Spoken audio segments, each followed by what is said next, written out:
اعوذ باللہ السمیع العلیم من الشیطان الرجیم بسم اللہ الرحمن الرحیم سبحانک لا علم لنا الا ما علمتنا انک انت علیم حکیم۔ سورۃ ہود، آیات 123، پیراگراف 8۔ یہ مکی صورت ہے۔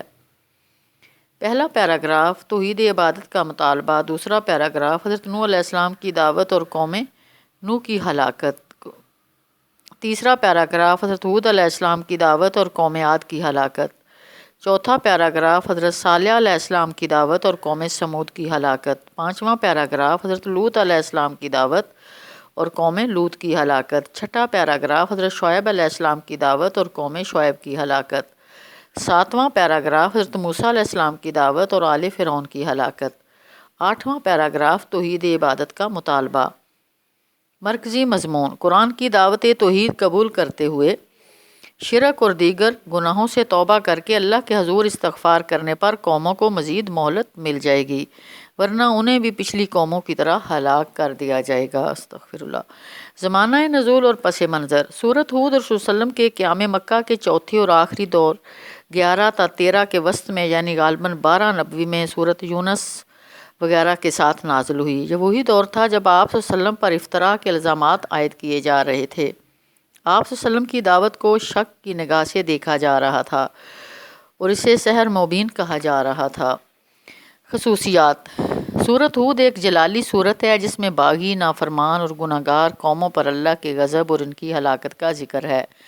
اس سورت نے رسول صلی اللہ علیہ وسلم کو بوڑھا کر دیا تھا۔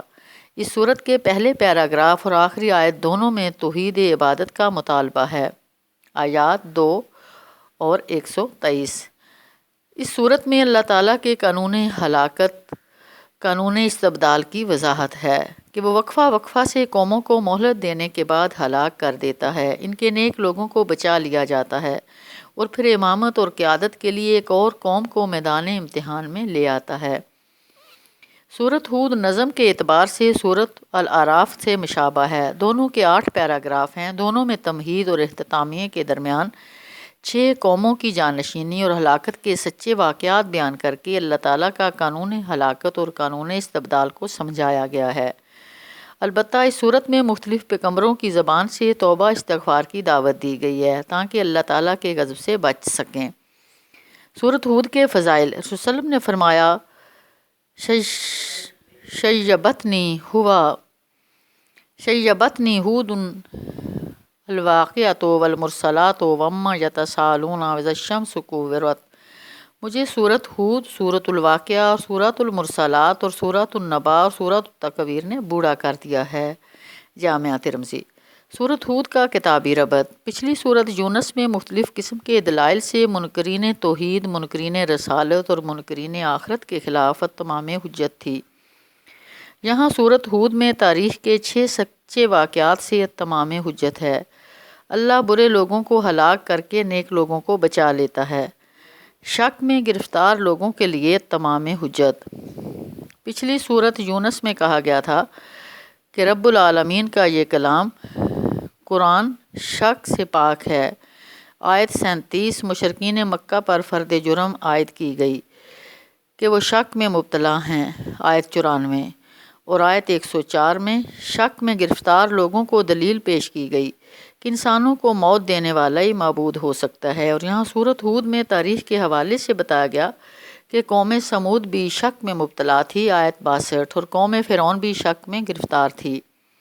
افتراء کے الزام کے جواب میں چیلنج: پچھلی سورۃ یونس میں مشرکین سے کہا گیا تھا کہ تم اللہ کے کلام کو رسول صلی اللہ علیہ وسلم کا افتراء سمجھتے ہو تو تمہیں چیلنج کیا جاتا ہے کہ اس جیسی صرف ایک سورت ہی تصنیف کر کے سامنے لے آؤ۔ آیت 38 اور یہاں سورۃ ہود میں چیلنج کیا گیا کہ اگر تم اسے افتراء سمجھتے ہو تو اس جیسی 10 صورتیں لا کر دکھاؤ۔ آیت 13۔ یہ چیلنج جو ہے یہ رہتی دنیا تک پورے کفر کو ہے۔ سحر کے الزام کا جواب: پچھلی سورۃ یونس میں بتایا گیا تھا کہ مشرکین مکہ نے قرآن حکیم کے ذریعے بیشتر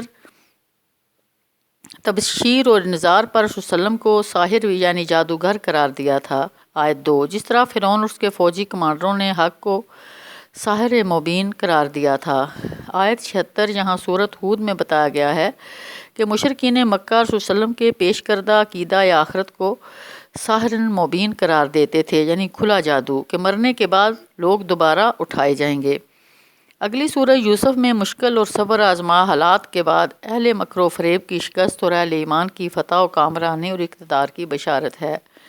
اہم کلیدی الفاظ اور مضامین۔ سورۃ ہود میں توحید عبادت کے مطالبے کی تکرار۔ سورۃ ہود میں توحید عبادت کا مضمون بار بار آیا ہے۔ تمام پیغمبروں نے صرف اللہ کی عبادت کرنے کی دعوت دی۔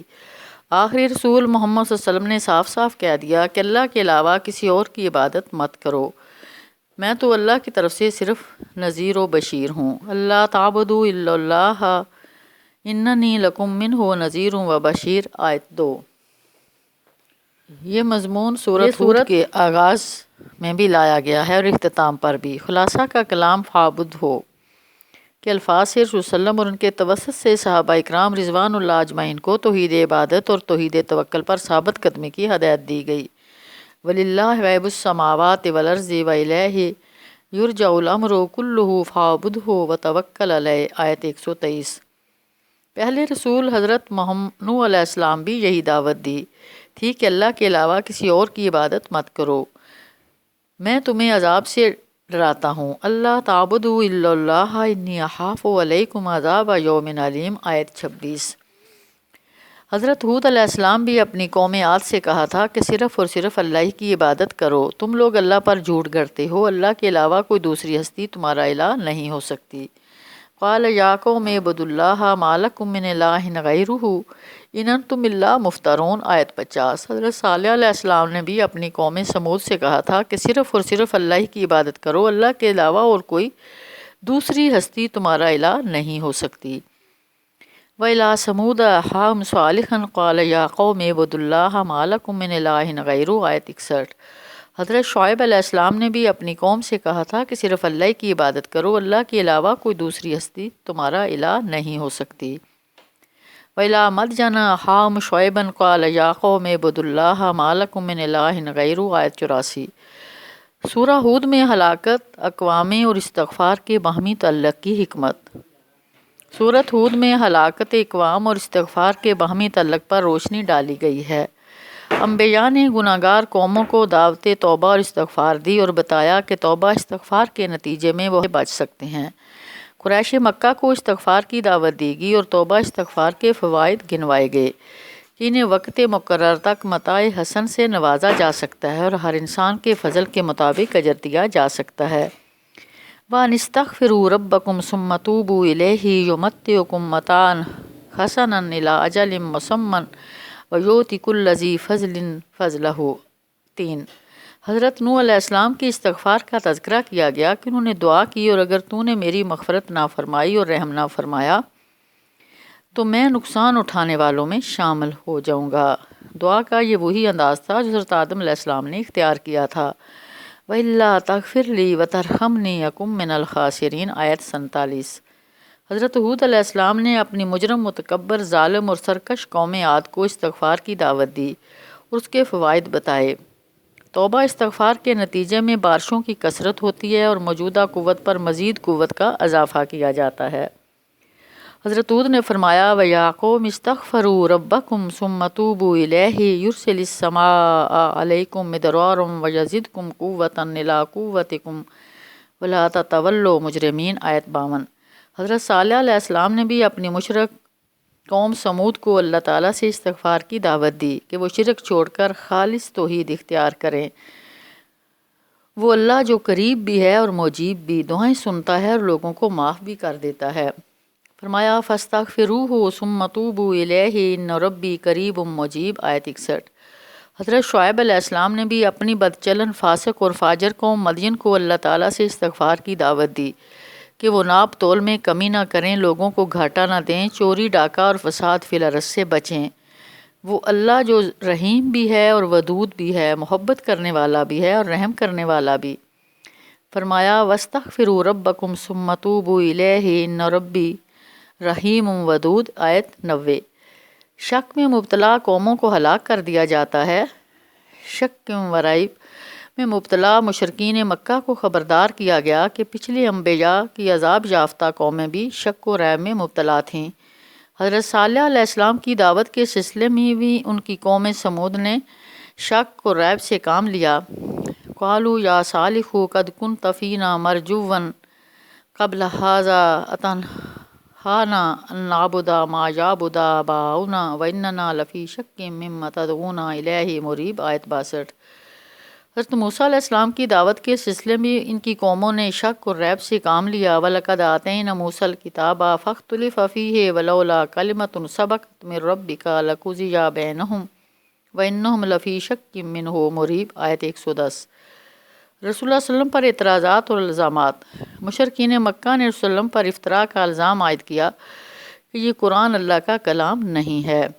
چیلنج کیا گیا کہ اگر تم اپنے الزام میں سچی ہو تو ساری مخلوق کی مدد لے کر ہی کیوں نہ ہو اس طرح کی 10 صورتیں لا کر دکھاؤ۔ آیت 13۔ ام تقولون افتراء قل فاتوا بعشر سور مثلہ مفتریات وادعوا من استطعتم من دون اللہ۔ بالفرض میں نے یہ قرآن خود گڑھ لیا ہے تو اس کا بوجھ مجھ پر ہے، لیکن تمہارے جرائم سے میں بری ذمہ ہوں۔ ہم یقولون افتراء قل ان افتريته ام یقولون افتراہ قل ان افتریته فعلی اجرامی وانا بریء مما تجرمون۔ آیت 35۔ وآخر دعوانا الحمد للہ رب العالمین۔